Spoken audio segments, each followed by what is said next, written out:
বন্ধু তোরা ছিলি, তোরা আছিস, জানি তোরাই থাকবি। বন্ধু বোঝে আমাকে, বন্ধু আছে তো আর কি লাগে। কেমন আছেন সবাই?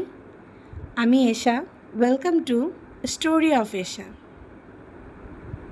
আসলে আপনি জীবনের যে পর্যায়ে বা যে বয়সেই থাকেন না কেন, বন্ধু ছাড়া জীবন চলে না। বন্ধু হচ্ছে জীবনের অপরিহার্য একটি অংশ। তাই সময়ের কারণে বলুন বা সময়ের প্রয়োজনেই বলুন, একটা সময় পর আমাদের মতো গৃহিণী মায়েদের বন্ধু হয়ে যায় আমাদের বাচ্চাদের এই প্যারেন্টসরা। এখানে যাদের দেখতে পাচ্ছেন, এরা সবাই আমার সেই বন্ধু, যাদের আমি ভাবি নামে ডাকলেও ভাবি বান্ধবী বললে একটুও ভুল হবে না।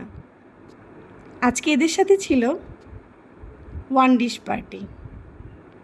এত প্রচণ্ড গরমেও খুব ভালো সময় কাটিয়েছি আমরা। দেখতে দেখতে কখন যে সময় চলে গেল টেরই পাইনি। স্কুল ছুটি, ফিরছি বাসায়। কিন্তু আমি আমার বন্ধুদের জন্য নিয়ে গিয়েছিলাম আজকে ওয়ান ডিশ পার্টিতে গাজরের কেক। সেটাই এখন আমি আপনাদের সাথে শেয়ার করব। এখানে আমি প্রথমে দুটো গাজরকে ভালোভাবে ধুয়ে গ্রেটারে মিহি গ্রেট করে নিচ্ছি। এরপর একটা ফ্রাই প্যানে কিছুটা ঘি নিয়ে নিয়েছি। আপনি চাইলে এখানে তেলও ব্যবহার করতে পারেন, তবে ঘিটা দিলে ফ্লেভারটা একটু অন্যরকম লাগে। আমার কাছে বেশ ভালোই লাগে। এরপরে মিহি গ্রেট করা গাজরগুলোকে ফ্রাই প্যানে নিয়ে হালকা চিনি দিয়ে দিব। এরপরে এটাকে হালকা আঁচে সটে করে নিব। চিনি দেওয়ার কারণে গাজরটা হালকা ক্যারামেলাইজড হয়ে যাবে, যা খেতে আরও ভালো লাগবে। এরপরে এই মিহি গাজরটাকে ঠান্ডা করতে দেব। কোনোভাবেই কেকের মধ্যে এই গরম গাজর ব্যবহার করা যাবে না, তাই পুরোপুরি ঠান্ডা করে নিতে হবে। এখানে আমি একটা পাত্রে 1.5 কাপ ময়দা নিয়ে নিলাম। সাথে নিয়ে নিচ্ছি 1 চা চামচেরও একটু বেশি বেকিং পাউডার। এটাকে একপাশে রেখে দিব। এবার একটা বাটিতে 4টা ডিম নিয়ে নিব।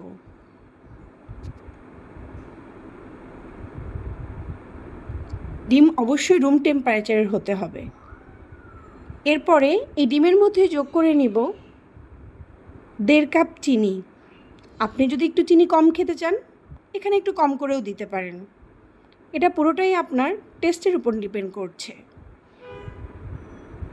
এরপরে বিটারের মাধ্যমে ডিম এবং চিনিটাকে ভালোভাবে 2 থেকে 3 মিনিট বিট করে নেব, তাহলে এরকম ক্রিমি একটা টেক্সচার চলে আসবে। এরপরে এই মিশ্রণে যোগ করে নিব 1 কাপ তেল এবং 1/2 চা চামচ ভ্যানিলা এসেন্স। এরপর এটাকে অল্প একটু সময়ের জন্য বিট করে নেব। এরপর এই মিশ্রণে দিয়ে দেব ময়দা এবং বেকিং পাউডারের মিশ্রণটা। চেলে নিলে ভালো হয়। এরপর এই দুইটা মিশ্রণকে একসাথে আলতো হাতে মিলিয়ে নিব এবং এর মধ্যে অ্যাড করে দিব সেই গাজরের কুচি। এটা অবশ্যই আলতো হাতে করতে হবে, যেন ফোমটা বসে না যায়। অল্প অল্প করে গাজর নিয়ে করলে মিশ্রণটা স্মুথ হয় এবং এর মধ্যে কোনো বাবল থাকে না। হয়ে গেছে আমার মেশানো। এখন আমি আগে থেকেই সেট করে রাখা 2টা মোল্ডে মিশ্রণটা ঢেলে নেব। দেখতেই পাচ্ছেন আপনি স্ক্রিনে।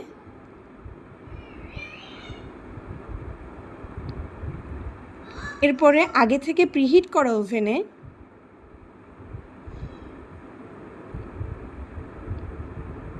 মোল্ড দুটোকে ঢুকিয়ে দিব। এখানে আমি টাইমার দিয়েছি 40 মিনিট এবং হিট দিয়েছি 160। দেখুন 40 মিনিট পর আমার কেক একদম তৈরি হয়ে গিয়েছে।